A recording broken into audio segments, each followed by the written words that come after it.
Hoja 27, Carisha B, anteúltimo renglón de abajo hacia arriba, en la segunda palabra.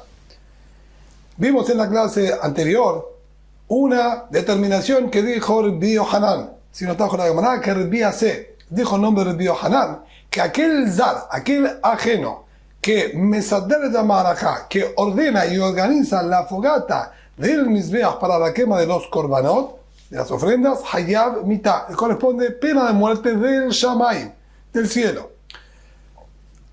Vimos preguntas que se hicieron al respecto y fueron contestadas. La Gemara trae ahora una segunda versión de qué fue lo que plantearon y cuestionaron sobre estas palabras de Rabbi Asé, en nombre de Rabbi Yohanan. Y nos dice así: Vehica de hambre. Y hay quienes dijeron, Matkiflar Bizera, que así fue lo que cuestionó y preguntó Rabbi Zera sobre las palabras de Rabbi Yohanan.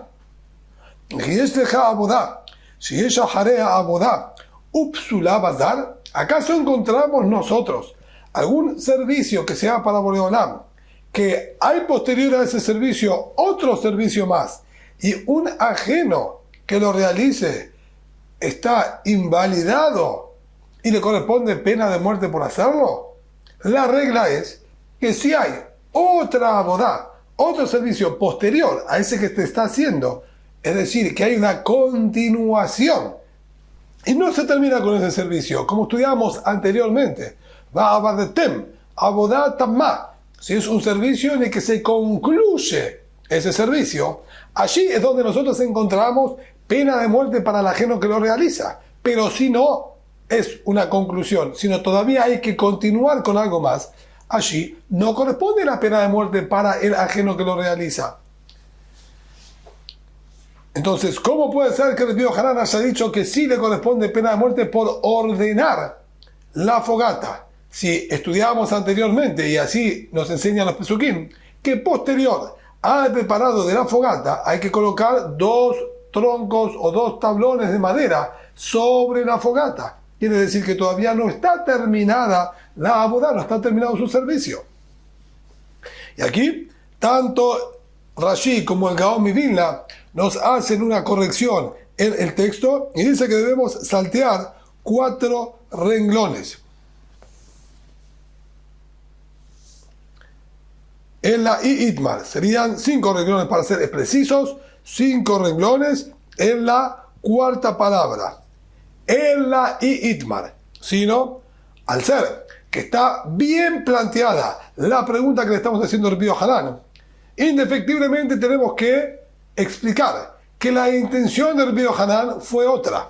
En la Itmar, Itmar, sino si hay algo que dijo Rabbi Asé en nombre de Rabbi Yohanan, tiene que haber sido dicho de la siguiente manera. Es similar a lo que estudiamos en la clase anterior, que la Gemara también corrigió. Amar Rabbi Asé, Amar Rabbi Yohanan, Zar, Shesidel Shenei Ziretzim, Hayab. Sino, lo que dijo es que un ajeno que ordenó no la fogata, sino los 2 tablones sobre la fogata. Y ahí es donde se tergiversó las palabras de Rabbi Yohanan. No se refirió a la fogata propiamente dicha, sino a los tablones que se colocan sobre la fogata.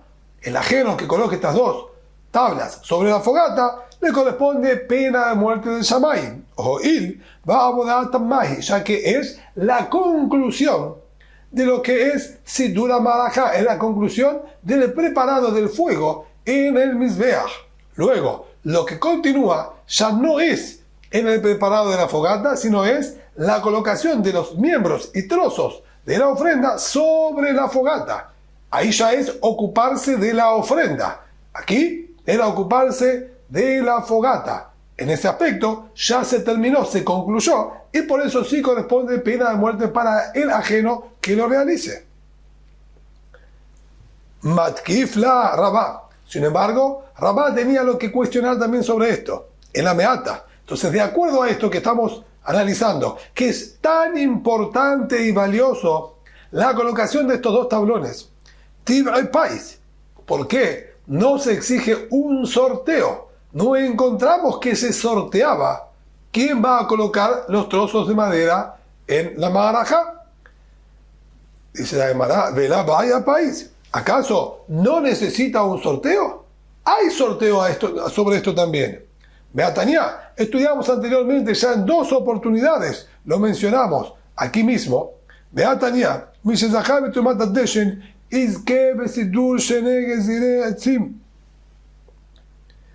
quien era agraciado en el sorteo con la Terumat Deshen, con el retirado de las cenizas en la mañana, él era también quien sería agraciado para colocar los 2 tablones arriba de la Marajá. Entonces, hay sorteo. ¿Por qué entonces está cuestionando a Rabá? ¿Por qué no sorteaban si es tan importante? Estaba dentro del sorteo. La pregunta de la Mará dice no. Rabá tenía bien presente lo que estudiamos anteriormente y no dudaba al respecto. Pero, Hajika Amar, lo que él quiso decir es lo siguiente: Yefaisula bifne atzma. ¿Por qué no hacen un sorteo de manera independiente para eso? Así como se realizaba un sorteo y se reunían los Kohanim en Lishkat HaGazit para decidir o sortear quién realiza el Terumat Deshen, y después formábamos otro grupo y hacíamos un sorteo para determinar quién hace Shahitá, quién salpica la sangre, etcétera, etcétera. ¿Por qué no hay un sorteo que sea exclusivo también para determinar quién hace esta mitzvah de colocar los 2 trozos de madera sobre la Marajá? A eso se apuntó la pregunta de Rabá. Contesta la Gemara, ¿qué de Amrenan? Eso es, como mencionamos anteriormente, se reflejamos rápidamente lo que estudiamos, era así realmente en sus inicios. Había un sorteo para determinar quién colocaba las maderas, los tablones estos. Pero el Terumat Deshen, la quita de las cenizas, había quedado medio abandonado, ya que era muy temprano en la madrugada y no querían levantarse los Kohanim para participar en un sorteo. Sí sabían que se levantaban temprano, y por levantarse temprano, el que más temprano se levantaba llevaba la mitzvah. Entonces, el cumplimiento de la mitzvah los motivaba a levantarse bien temprano en la mañana. Pero una vez que determinaron que había que hacer sorteo, hacer todo el esfuerzo de levantarse en la madrugada temprano para ver si salen sorteados, esto generó que los Kohanim no tengan mucho interés en madrugar. Por eso, para incentivarlos y motivarlos, dijeron: quien va a cumplir con el Terumat Deshen también lleva como premio la mitzvah de colocar los 2 trozos de madera sobre la marajá, sobre la fogata. De esa manera, comenzaron los Kohanim a despertarse, y por eso es entonces que no había un sorteo específico para eso, sino un Kohen que ya llevaba otra mitzvah de Terumat Deshen, le agregábamos esta segunda mitzvah y no había uno exclusivo solamente para esta mitzvah. Le membra, dice la Gemara, podemos entonces aprender de aquí, de Avodat Mavizar Hayabalea Mitad Bahaya Pais, que si es la culminación de un servicio y por ello corresponde que el ajeno tenga pena de muerte, recién ahí exigimos que se haga sorteo. Así se desprende de la pregunta que hizo Rabá. Si es así, como preguntó Rabá, si es así, que se hace Hayab Mitad, le corresponde pena de muerte por colocar los tablones, entonces ¿por qué no hacemos un sorteo? Quiere decir que él entendió que cuando se dan estas características, que hay pena de muerte para el ajeno que lo realiza, ahí corresponde hacer un sorteo. En Zah Hayab Mitad la vaya país. Entonces, si no correspondería pena de muerte para el ajeno que lo hace, no es necesario un sorteo. Y esta conclusión no es correcta, no es real. Va a shahita. Si se sorteaba también la shahita, el degollado de los animales, y eso era válido, incluso que lo haga cualquier ajeno, shahita bazar que será. Puede un ajeno realizar la shahita e igualmente era sorteado. Como dijimos anteriormente, shahita, el degollado del animal, es una cuestión aparte, porque era el inicio de toda la abodá del día, de todo el servicio que comenzaba en ese día, empezaba con la shahita, que se le hacía con el degollado que se le hacía al animal. Por eso era necesario tener que sortearlo. Y aquí, nuevamente, tanto Rashi como el Gaón Vilna nos hacen nuevamente una corrección y dicen que debemos saltear hasta Amar Mor Zutra. Sería de donde estamos exactamente nosotros ahora, 4 renglones más abajo, en la tercera palabra. Amar Mor Zutra. Meitema Rabashe. Dijo Mor Zutra, y hay quienes dicen que fue Rabashe quien lo mencionó. Afanan Nametanena. Nosotros también estudiamos este mismo concepto, similar, que la colocación de los troncos o los trozos de madera sobre la marajá, sobre la fogata, son considerados la conclusión de un servicio y que por lo tanto al ajeno le corresponde pena de muerte. Amar lahem, hamemuné, Seú, Ur'u y Miquías de Mara Shahitá.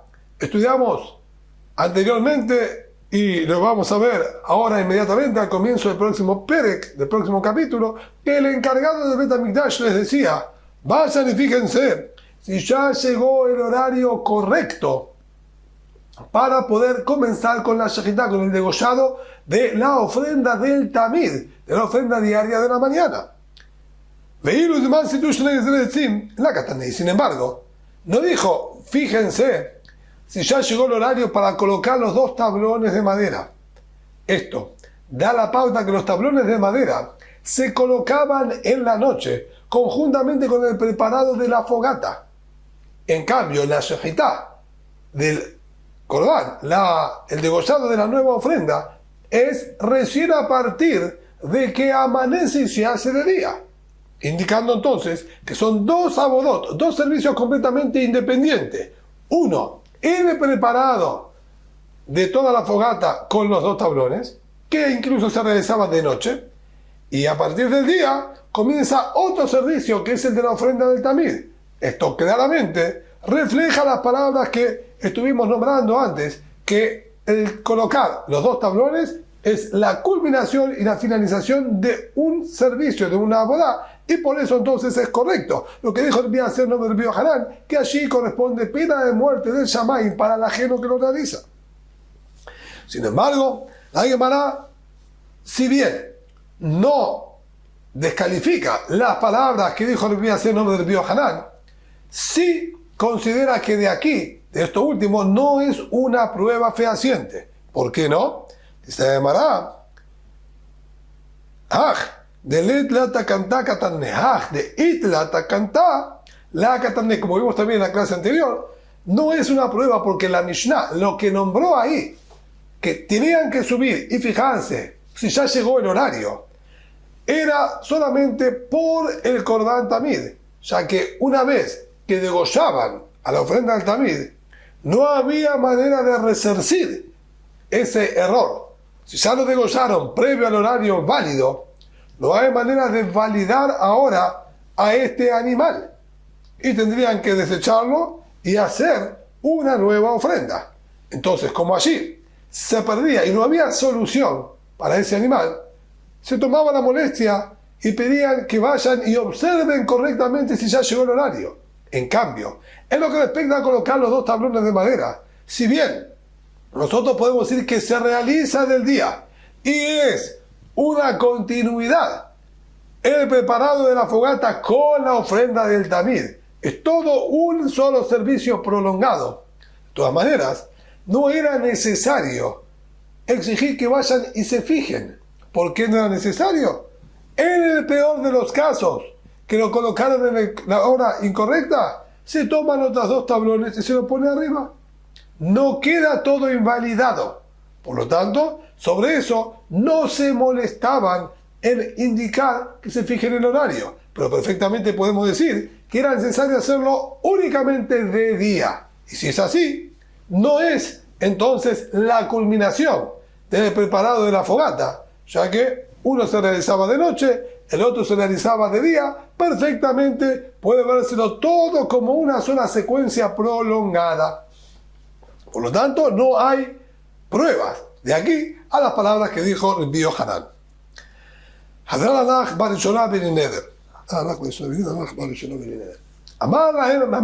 Comenzamos un nuevo capítulo continuando el orden del día de Yom Kippur.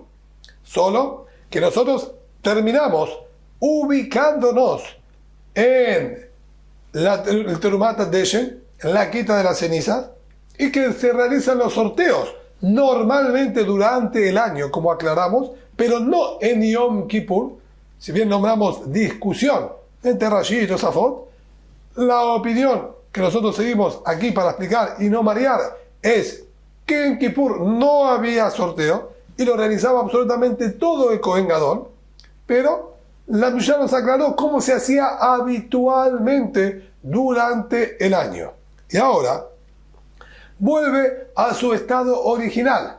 Necesitamos realizar ahora el Korban también la ofrenda de la mañana, que era la primera abodá que se hacía durante el día, y no se puede realizar ningún otro Korban, ninguna otra ofrenda previa a la de la mañana.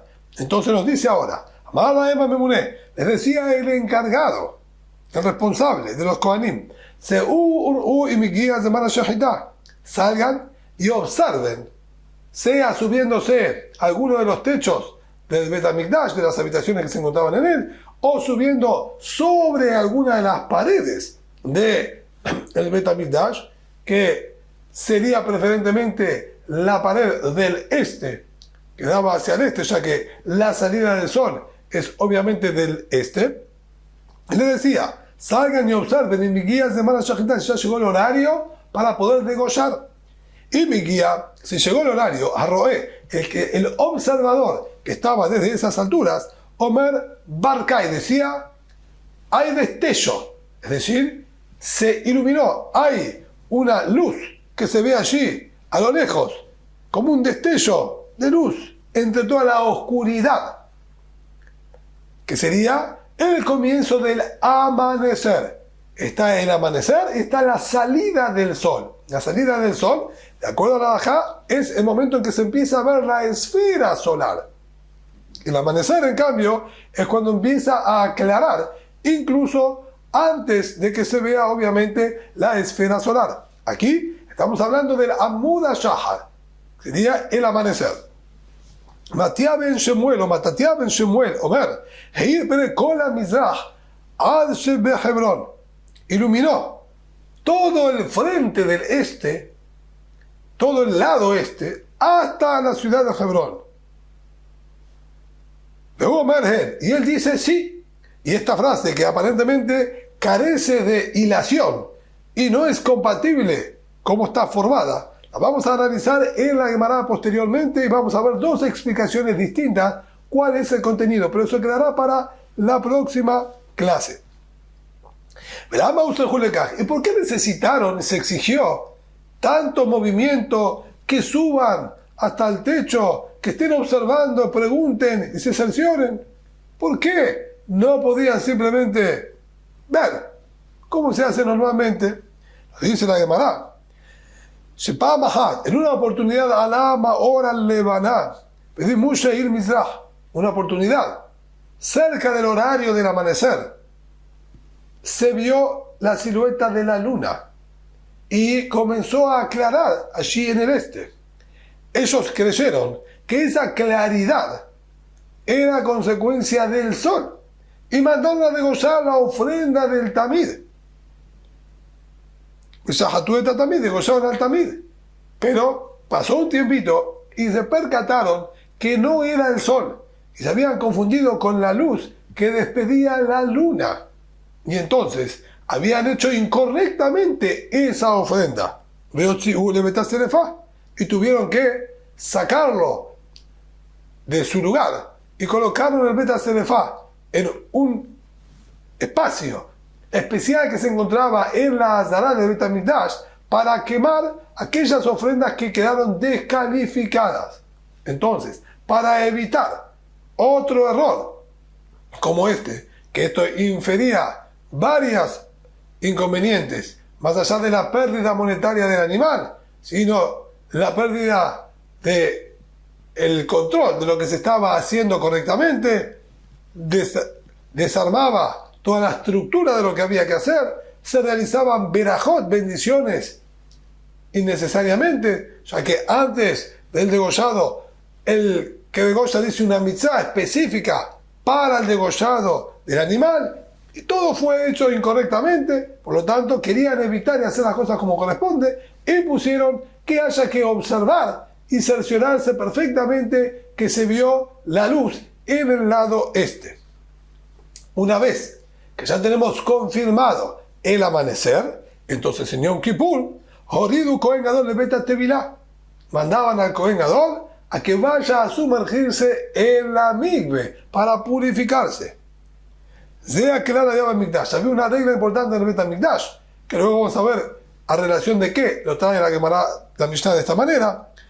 Con la mensaje de la toda aquella persona que evacuó su cuerpo, hizo sus deposiciones, incluso que él estaba perfectamente puro, por el solo hecho de hacer deposiciones, se exige que para el nuevo ingreso al Beit HaMikdash y continuar con la abodá, tiene que hacer tevilá.